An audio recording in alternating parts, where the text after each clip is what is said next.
So hi everyone, in this video I'll be explaining you how a particular code in which is written in C language gets translated into its assembly language, and how basically the stack works. And so I've taken an example of a recursive function.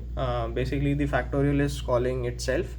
So we'll be able to see how the stack is getting implemented, and the register values such as the program counter, the stack pointer, and one very less talked about pointer, which is very much important, that is the stack base pointer. So how all of these are involved and how they are changed when we are implementing this C program, when we are executing this C program, and correspondingly how this assembly language is able to generate our result. So we'll be seeing that itself. So this is the C code. As you can see, it is basically a very basic function. So first we have the main function, and then we have the recursive factorial function. So when we are executing this, so this is written in .c. So when we compile it, so if you have VS Code, then what you can do is you can look into the .s file. So .s file is nothing but it represents the assembly code of this particular code that you are compiling.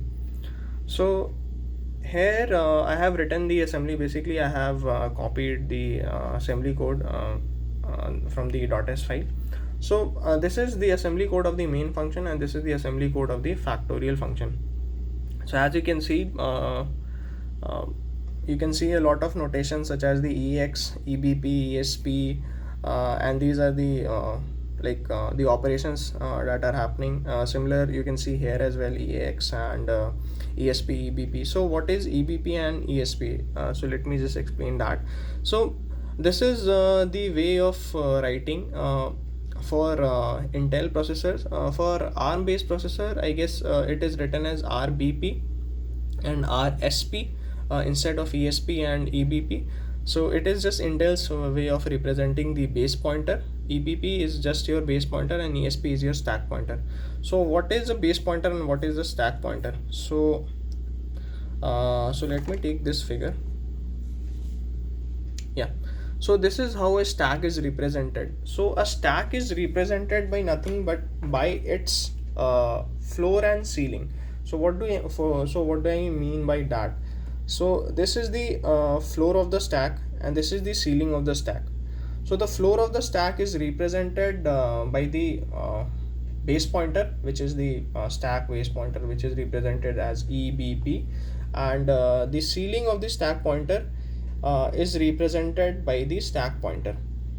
So once we have defined the ceiling and the base, we have officially defined the stack as well. So stack is nothing but defined by two parameters, which is the ceiling and its floor. So the floor is represented by its base pointer, and the ceiling is represented by its stack pointer, and this entire thing is known as the stack frame. So this is what we mean by the stack pointer and the base pointer. So getting back to the assembly code, so EAX is basically used as a return value. We will be seeing how it is used during the implementation of the code. So let's start. So before starting, we will have some initialized value of the stack pointer and the base pointer given by the operating system. And also before running anything inside in the code, before running this C code, what the operating system will do, it will push the return address of the cleanup code. So what is this cleanup code? So cleanup code is basically a piece of code run by the operating system, and as the name suggests, cleanup code, it will basically execute after your entire C program has been executed. What it will do, it will free up all the resources, and it will terminate the C program that you have just executed. So that is mandatory for the OS. So the first thing that it will do, it will push the return address of the cleanup code. Yeah, so as you can see, so this is my stack, and just ignore the values. These are the values that will be pushing onto the stack later on as we implement the stack sequentially. When we go through the assembly code sequentially one by one. So let's just assume that this stack is empty, and these are the basically your memory addresses. Okay, so the first thing that you are seeing is that the base pointer, the value of the base pointer and stack pointer have been initialized, and they have been initialized to some values given by the operating system. So the stack pointer is initialized to BFFFFCO, and the base pointer has been initialized to BFFFFFE8. Okay, so the first thing we will be doing is we'll push the return address of the cleanup code. So the return address is represented in hex. Everything is represented in hex only, that is 400105. So first we will be pushing. So when we push, what we do first is that we will be reducing the value by 4 bytes. So the stack pointer is currently now BFFFFCO. So we'll be reducing 8 from this. So 0 cannot subtract, so we'll be taking a carry. So since it is represented in base 16, we'll be getting plus 16. So plus 16 minus 8 is 8, and we will be reducing 1 from here. So this is B8. Rest of the things will remain same, since basically it is 0 only. So it is F, and B.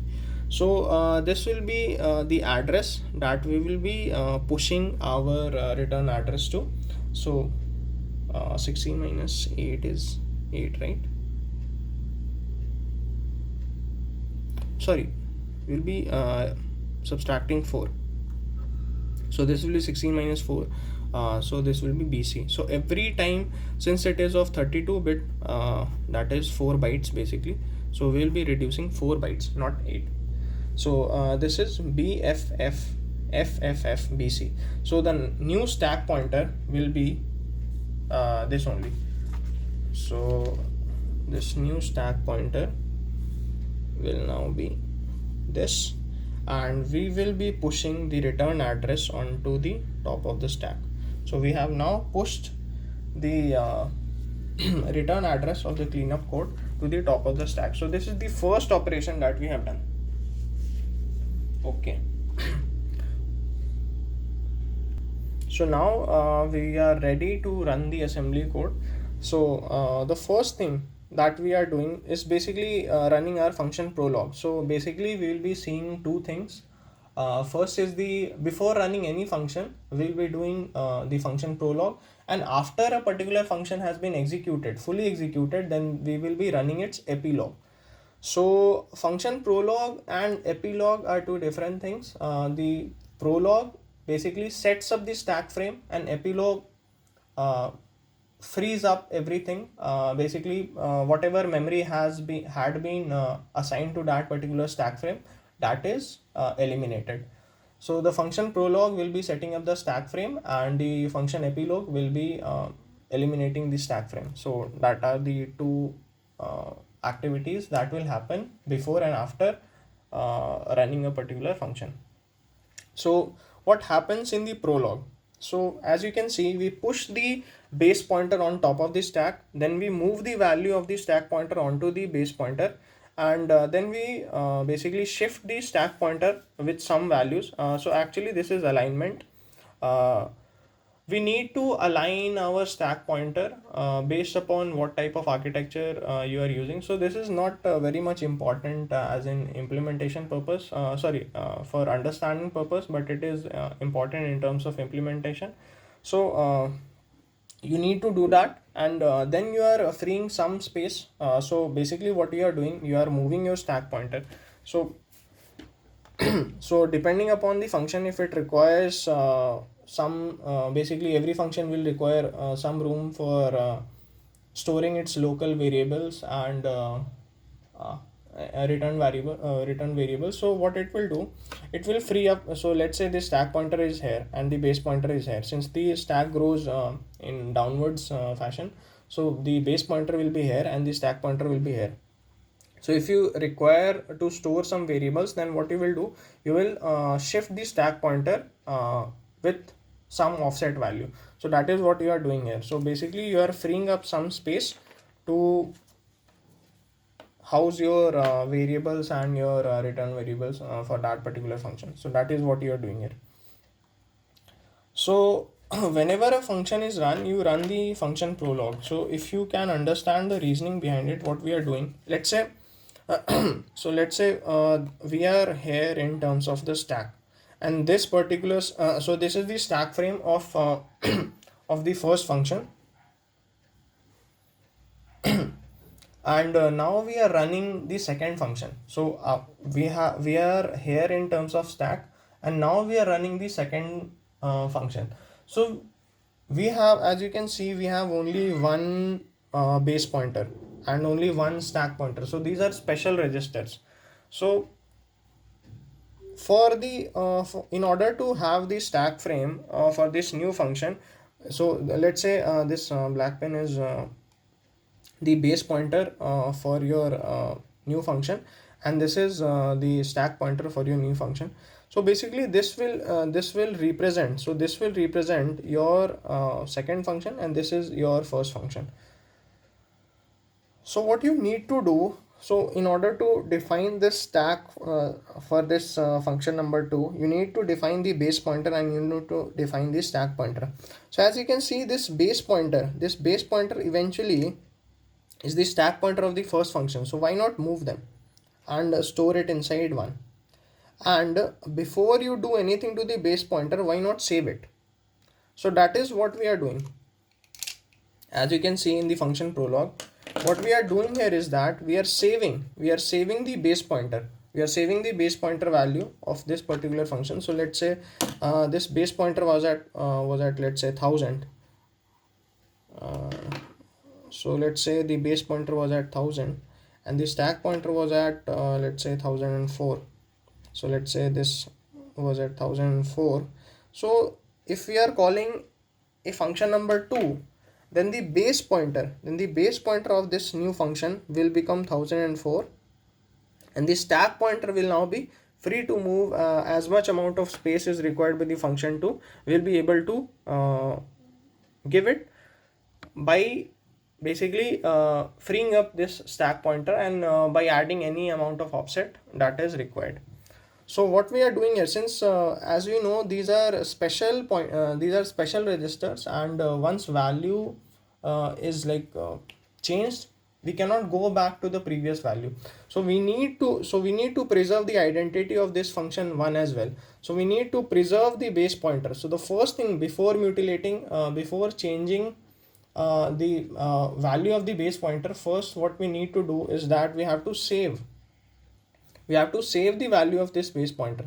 So the first thing that we do is that we save the value of the base pointer. Once this value is saved on the stack, what we are doing here, the value of the base pointer, we are exchanging the value of the base pointer of this new function by the value of the stack pointer of the previous function. So now we have this as the bottom of the new function, and this stack pointer is now free to have any offset, and it will be able to accommodate the variables and the return variables for this second function. So we have because we have saved the value of the previous base pointer on the top of the stack, this will not lose its identity. So a to preserve the identity of the first function, before changing the value of the base pointer, we need to preserve it. So the first thing that we do in the prolog of any function, whenever we will be calling any function, first thing that we will be doing is that we will be saving the base pointer by pushing the value on top of the stack, and then we will be exchanging the value of the stack pointer. We will be storing the value of stack pointer into the base pointer, and this is basically alignment. This is alignment that a particular architecture does. So, and this is basically adding offset, subtracting. Why we are subtracting? Because the stack is going downwards. So if it is 1000 and we need to assign 32 bytes to this particular stack, then we will be reducing minus 32 basically. This will be then 968, right? So this will be 968 then. So this will be 968. So if we want to allocate 32 bytes of space, then what we will be doing, just subtract 32 from the stack pointer. So now the stack pointer is here. So what we have done, we have reserved 32 bytes of space. So this is how we reserved. This is how we reserve space in a stack frame. We basically move the stack pointer. So this is what we have done so far.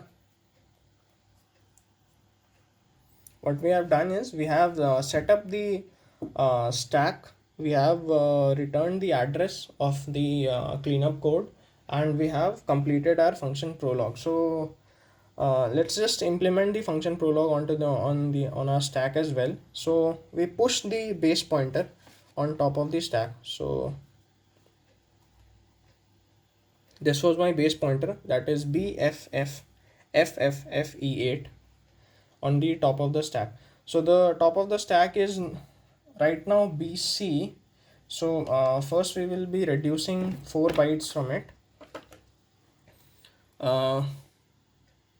Yeah, so if I reduce 4 bytes from it, then it will be BFFFFFB8. 12 minus 4 is 8, and basically rest of the things are 0 only. So on this address, which is this, we will be pushing the value of the top of the stack. We will be pushing the value of the base pointer. So this is pushed on the top of the stack, and the stack pointer will be updated to BFFFFB8. So let's just do that.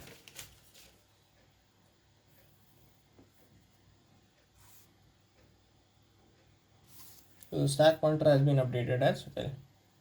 So now what we do is that we move the value of ESP into the base pointer. So the base pointer will also have the value ending with B8. So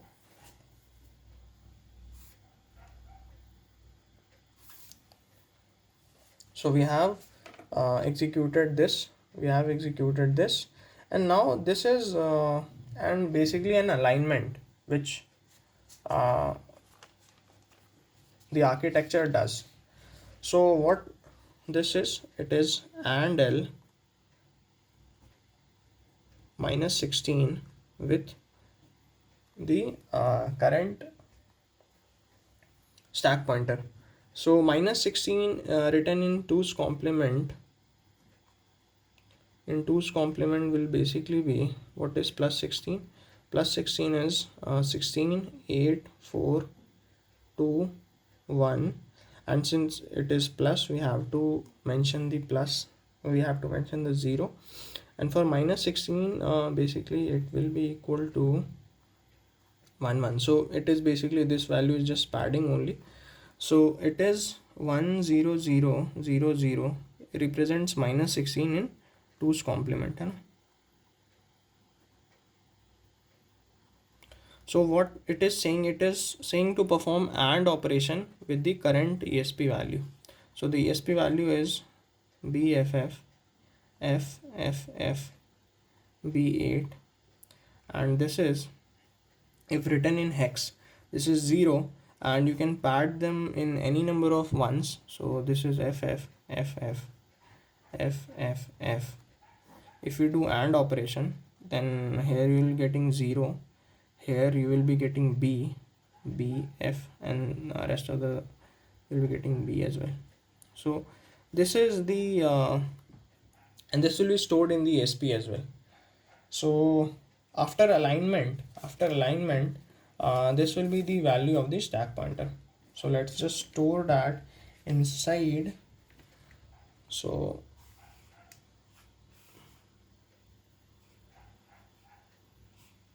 as you can see, this after alignment the value have been updated. So we have done this as well. So now what we'll be doing, we'll be subtracting 32 bytes from the stack pointer, from the current stack pointer. So the current stack pointer is this. So 32 represented in hex will be 20, right? Rest of them will be 0. So 0 minus 0 is 0. B minus 2. So B is 11. So this will be 9, right? Yeah. So this will be now the stack, this will now be the stack pointer value. So we have moved 32 bytes. So we have moved 32 bytes and we have reached here BFF FFF90. So any value that this particular main function, so this main function, whatever local variables it has to store, it can store in this region. So we have, that is why we have created this amount of space. So let's just update the stack pointer with the value BFFFF90. So this is the new value of the stack pointer. Okay, so all of these have been executed. All of them have been executed. Then we have the mandatory call function, call of main. We have done the prologue. Now we are inside the main function, and what we are doing, we are pushing the value 3, that is coming from this factorial 3. So we are inside this main function. So before it runs, it is storing the value 3. So it works in reverse manner. The assembly works in reverse manner. First it is storing this value 3, then it will be running the factorial, and it will be storing this result in this freed up space that we have created. Okay. So it is storing the value. That is only shown in the assembly as well, that you move the value 3 inside this ESP.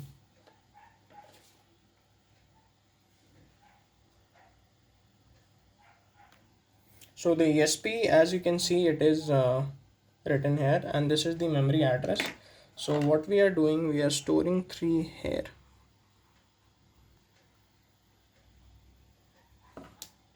We are storing 3 here, and now what we are doing, we are calling the factorial function. So we have executed this as well.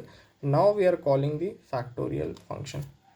So the factorial's assembly code is written here as well, so it will be convenient to look into.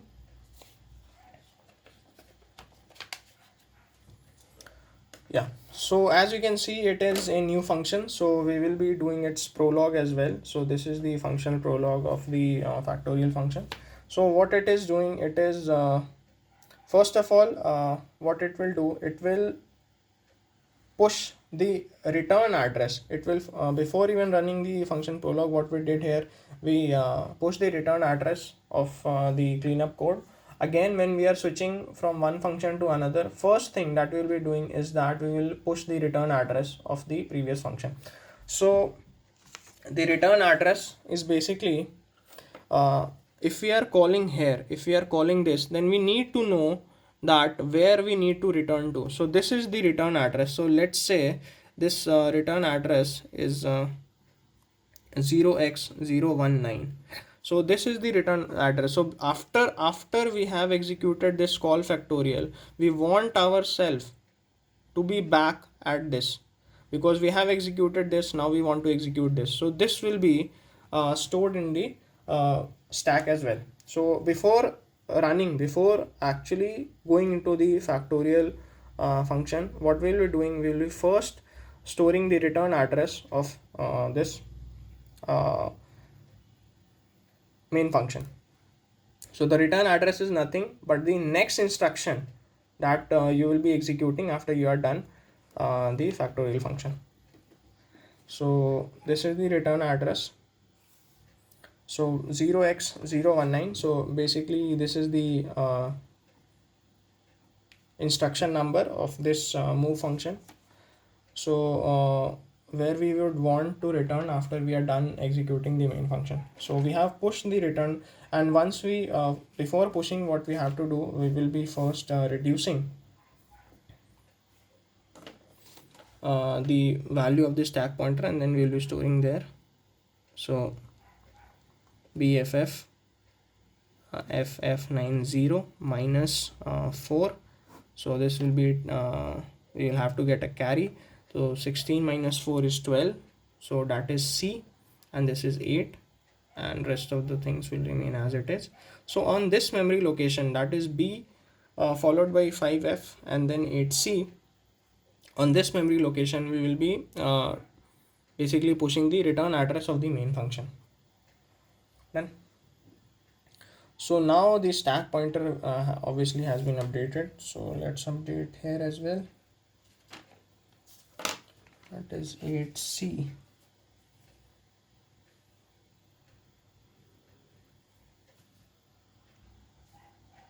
Yeah, so here I have inserted 8C. So now we will be doing the function prolog. So as the prolog says that first we have to push the value of the base pointer on top of the stack, then we have to replace the value of the base pointer by the stack pointer, and then we have to subtract 24 places, basically reserving the space for the stack for the factorial function that we are inside, and then we have to compute rest of the things. So first compute the function prolog, and that is we push the value of the stack the value of base pointer. So in order to do that, first we have to reduce the stack pointer by 4. So this is 12 minus 4, that is 8. Rest of the things will remain as it is. So it is B followed by 4 B followed by 5 F's and then 8. So this will be the value of the stack pointer.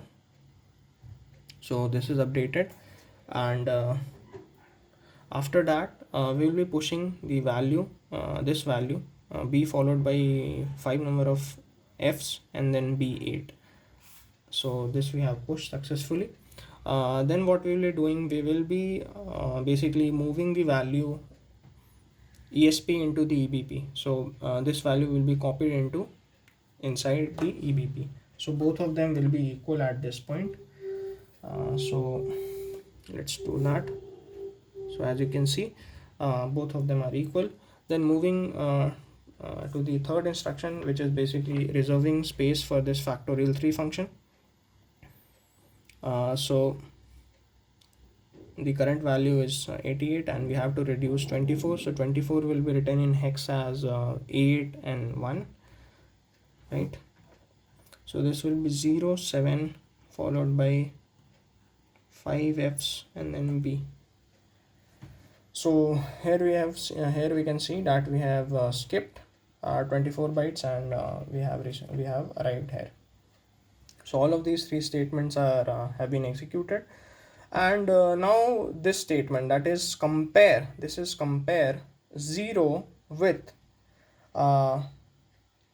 when we add 8 places. So what this represents is that we add 8 places to the current base pointer.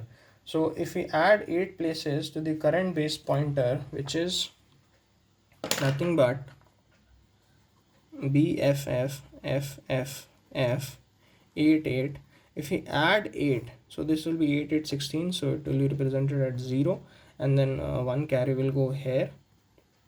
So this is basically this address. So the value at this address, is 3. So what this statement is doing, so we are comparing 0 with 3, and it is saying if it is jump if 0 to L2. So if it would have been equal, then we would have jumped to this particular code at L2. Since it is not, we will be executing this particular line, which is compare 1 and this particular number 3. jump if not equal to 0, since written here is JE, which is jump if equal to 0, and here it is written jump if not equal to 0 to L3. So we'll be jumping to L3.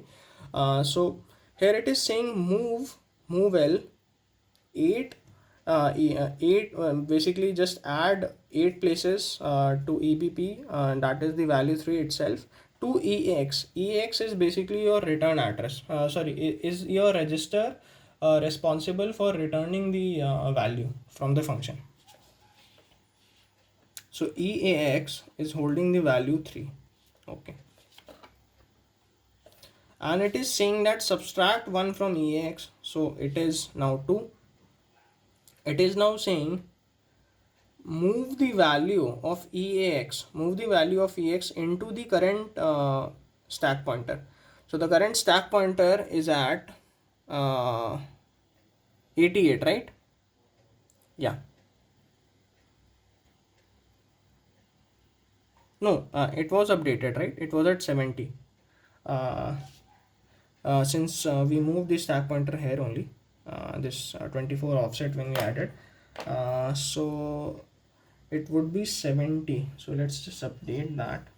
It was not updated till now. Yeah. So it is saying, so when we are here, it is saying us to move the value of this particular register into the stack pointer, into the address of the stack pointer. So EAX is 2. So we have moved 2 here. Now the next thing it is saying is to call factorial. Call the factorial. So before calling factorial, as we have learned earlier, what we first do is we push the return address of the current running function. So the current running function has been running till here. So the return address will be the address of this particular instruction. So let's say it is at 0x2024. So this value will be pushed on to the top of the stack. So the way we will do, we will first reduce 4 bytes from here. So 7